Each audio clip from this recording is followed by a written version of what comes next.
Hi everyone, and welcome back to Farrand on Film and another part of our MANIFF coverage. This time looking at Bisping, the Michael Bisping Story, the documentary about the UFC fighter and Hall of Famer Michael Bisping. Now, I went to see this documentary last night as I record this, so today is Tuesday, the 15th of March. Hopefully, this podcast will go out on the same day. So it premiered at MANIFF on Monday, the 14th of March. And I had the absolute pleasure of being there in person for the premiere. I had the pleasure of meeting Michael Bisping himself, as well as Michael Hamilton, the director of the film. Before I get into my review of the film, I'm going to play you the trailer for the documentary. Nothing I do better than fighting in this life. Being a fighter that's who I am.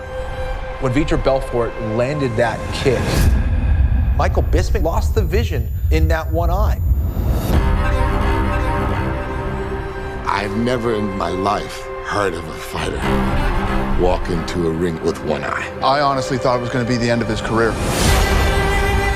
I've had people write me off constantly, saying I wasn't good enough, wasn't strong enough. After the Dan Henderson fight, everybody said it was over. You cannot come back from a knockout like that. Michael Bisping is still unconscious. Winning is easy. Michael Bisping! But when you lose, Front leg. Oh, and a hip kick. that's when you have to make the decision whether this is really what you want to do. I saw a lot of violence when I was younger. I think I was forced to be mentally tough, to be honest. Sometimes he could hardly walk.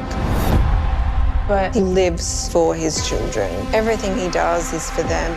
There isn't a backup plan. If this doesn't pan out, I've got nothing. I'm damaged, I'm broken. I've got one eye, and I want to fight for the belt. It was a preposterous thought. You're now fighting Anderson Silva. The way that he finished people was mind-blowing. How are you ever going to find yourself back in the title picture? Let's do this. Let's go win a world title. Breaking news here. Weidman ends up getting hurt, and the UFC is left without an opponent for Luke Rockhold. The next guy in line is Michael Bisping. I knocked him out and choked him out last time. That's what makes Michael so dangerous, is his will to win.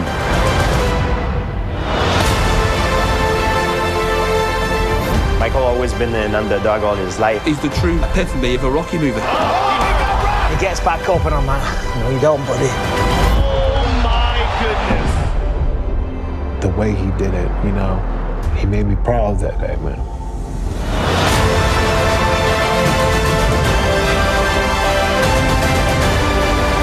I have to win. They don't know what I'm capable of. It was a dream come true. Michael Bisping is the champion of the world! There's no way I'm going to quit. So you kind of get a sense from that trailer of the sort of sheer determination behind Michael Bisping and his absolute will to be the best and to be remembered as the best. I didn't know too much about the story going in. I'll be honest, I'm a bit of a lapsed UFC fan.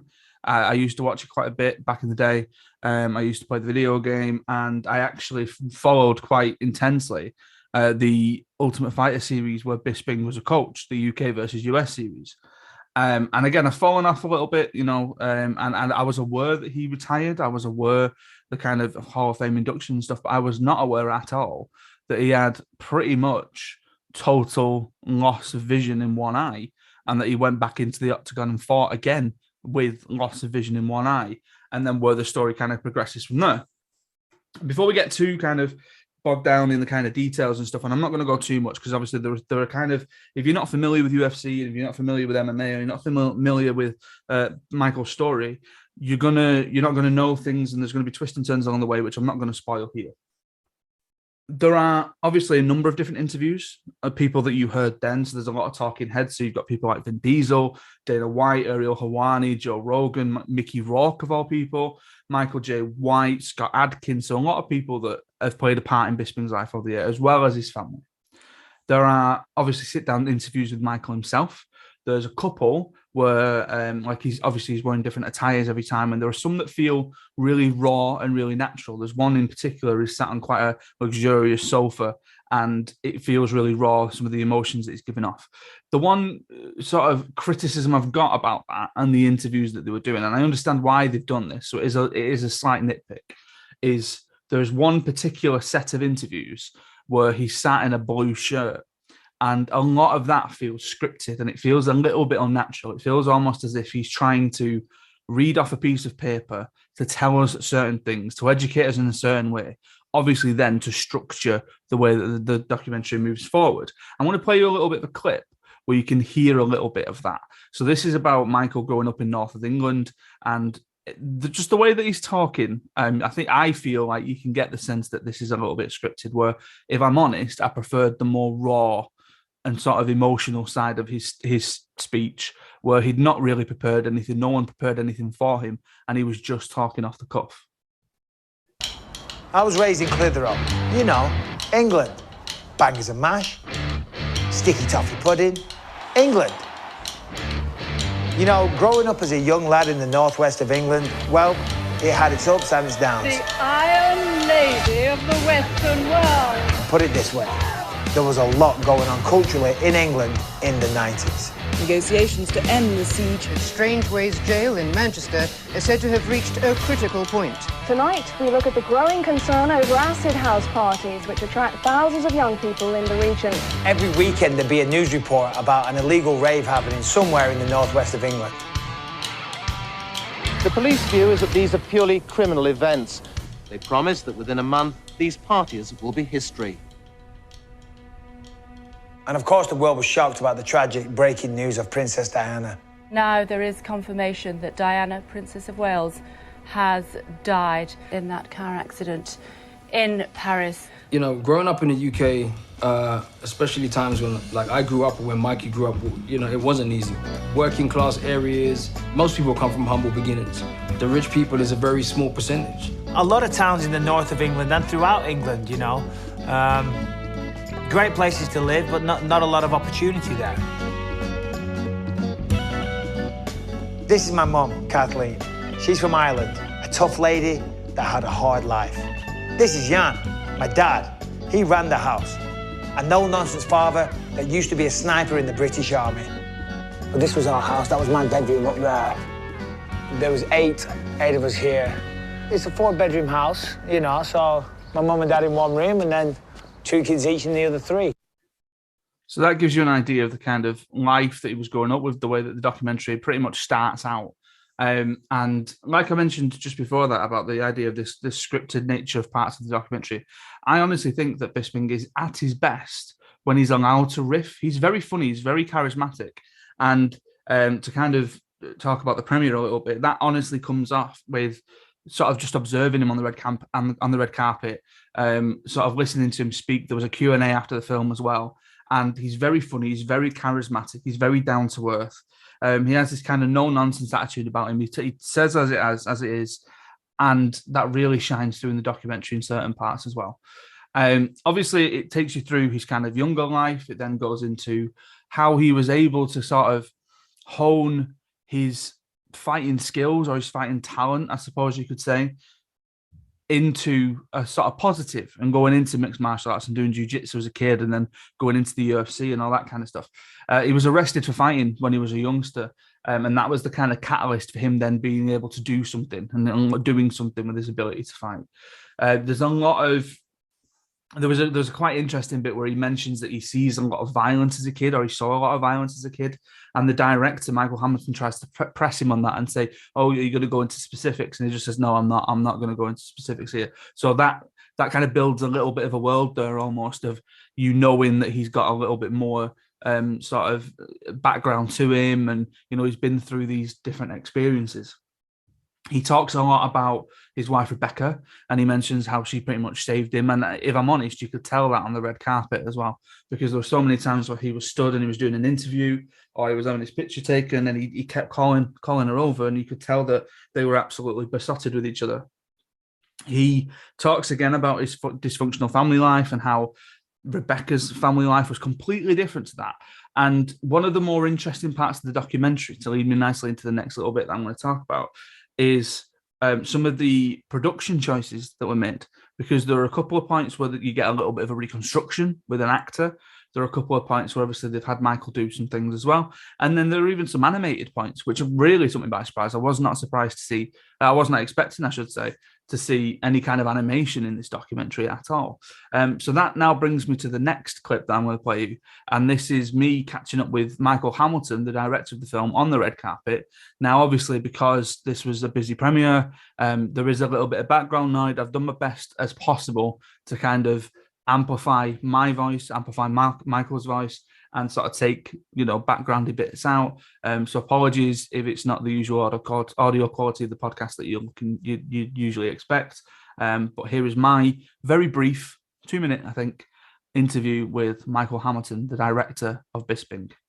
Okay, so the first question that I've got is, I'm interested to see how you became attached to the project. Was it something that just landed on your lap, or did you seek Michael out for it? That's a good question.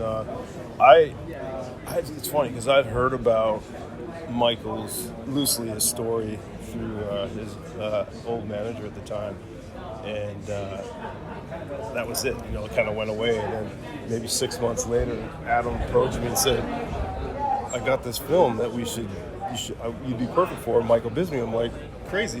You know what I mean? And so at first I was like, I don't know if I'm the right guy, because I wasn't a huge MMA, like I liked it and I watched the fights, but I wasn't like a nut, So Adam was like, let's just go to LA, meet up with Michael, let's have a meeting and see how it goes.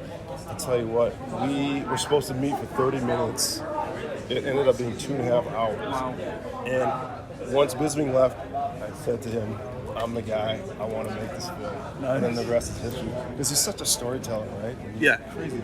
Yeah, 100%. Were you affected by the pandemic at all? Did you have to push anything back, or? You know what? We actually wrapped just before the pandemic, before the world shut down. We actually needed one more pickup interview with Bisping, and it was kind of once, the pandemic was upon us. But we obviously did all the proper protocols, and we did the interview. But the only thing that the pandemic affected was the release. Right. Because it's been 4 years. So we were waiting, obviously, till the right time to release it, and here we are today. Right? So did you pick Manchester Film Festival, or was that a conversation? Part of our partnership with Universal. Okay. Yeah, and it just made sense. We were always going to do something here because, obviously Bisping's from here. So it was just a perfect story. It made sense, and we're super happy to be here. Good. Last question from me. I know that you're a documentary filmmaker. Yeah. Have you got anything else in the pipeline that you're interested in delving into? Actually, we're doing another film together on, his name is Jordan Tutu. He's the first Inuit NHL hockey player. Wow. And crazy story. Similar to Bisping's as far as all the roller coaster rides. So we just started production on that, and we always got cool stuff in the works. So we're never like just dull. No. We always got something going on. But yeah, that's the next project for sure. Great. Thank you very much. Yeah. Thank you very much for your time. Thank you. Appreciate it. So that was my interview with Michael Hamilton, the director of Bisping, and some final thoughts, I suppose, before I wrap up. Now, obviously, this goes into his UFC career, and a large chunk of the documentary focuses on his UFC career. And I would say this, first and foremost, you don't need to be a fan of UFC, you don't need to be a fan of MMA to enjoy the documentary or to understand these sections. It takes you through it very nicely, very neatly, doesn't condescend, doesn't patronize, and basically through huge sort of text on the screen shows you where these fights happened, when they happened, who they happened against, and then really amps up the tension, especially when we get to quite a pivotal fight at UFC 100. And that kind of shook him up a little bit. And Joe Rogan, in his sit-down interview, talks about the impact and this kind of haunting nature that happens after a loss, and you could really feel that Bisping had that himself. Obviously, they then go into the eye surgeries and his detached retina. Did not know the extent of that injury, and that's quite something to see, definitely. So I suppose to kind of wrap this up and not to go too much into detail later on with kind of twists and turns and reveals and all that kind of stuff, because I do highly recommend that you watch it. I was very surprised that somewhere like Netflix hadn't picked it up originally, but this is being distributed by Universal. So it's quite a big sort of production behind it. And if I'm honest, I fully expect that after its original release, so it's being released next Monday on the 21st of March through digital download. And you can rent it through digital download as well through places like iTunes and Sky Store and all that kind of stuff. That once that's kind of had its time, it might make its way to somewhere like an Amazon Prime or Netflix, where I think most people are probably going to watch it. Maybe even Sky Documentaries now that channel's going up and running. But I suppose my kind of takeaway from the documentary is there are parts of it that are obviously uber masculine. You know, it's a bit like macho man, you know, fighting, all that kind of stuff. But ultimately, and not to kind of sound cliche or give you a pun here, it is a story that pulls no punches. And Michael Bisping's life pulls no punches. And I'm fairly certain Bisping himself pulled no punches. So it all fits perfectly together. The way that Michael Hamilton put the story together is superb. The way that the story is told through Bisping and through his family and the people that know him best is really, really well done. And it's definitely up there with one of my favorite documentaries, straight in there as well. And I think, if I'm honest, again, you don't need to be a fan to enjoy it. So I highly, highly recommend that you go and check this film out. And I have to say, it's pretty bizarre being sat in a cinema screen watching a film about a man who is sat 3 rows in front of you, which is an experience that I'll probably never forget. It was definitely different. So I thank everyone at MANIFF for that. So again, you can check out Bisping from next week, on the 21st of March, where it's available to buy and rent for digital download from places like Sky Store, iTunes, all those good places.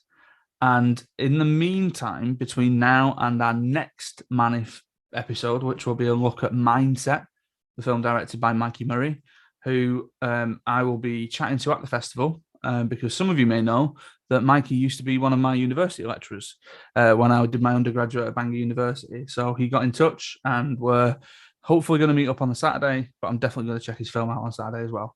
And that'll be the last kind of bit of coverage of MANIFF. So that'll be Mindset coming your way probably Saturday afternoon, if not Saturday evening.